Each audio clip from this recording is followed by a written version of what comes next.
हाथ में कुछ पुराने अखबार और लकड़ी की छड़ियां थी। उसकी आंखों में सपने हैं, सपने एक ऐसी पतंग बनाने के जो आसमान को छू सके।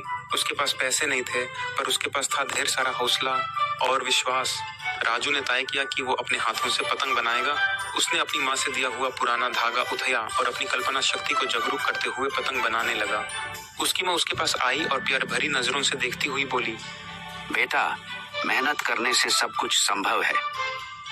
कई घंटों की मेहनत और परिश्रम के बाद राजू की पतंग तैयार हुई। उसने अपनी पतंग को देखते ही खुशी से उछल पड़ा। उस पतंग में उसकी मेहनत और सपने साफ दिखाई दे रहे थे। उसने डिसाइड कर लिया था कि अब उससे उड़ा कर ही रहेगा। राजू ने जब पतंग उड़ाए तो गांव के सब लोग देखने के लिए इकट्ठा हो गए।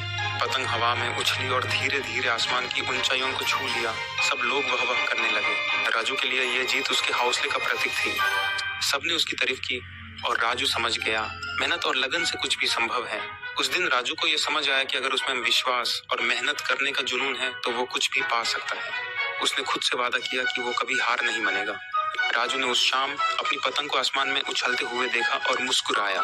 उसने समझ लिया कि पतंग उड़ाना सिर्फ एक खेल नहीं, बल्कि एक जीवन का सबक था। उसकी माँ उसके पास आई और ढेर सारा प्यार बरसाया। उन्होंने कहा कि वो उनका गर्व है और उस दिन राजू को पता चल गया कि उसकी सच्ची जीत उसकी माँ की मुस्कुराहट में ही छुपी है।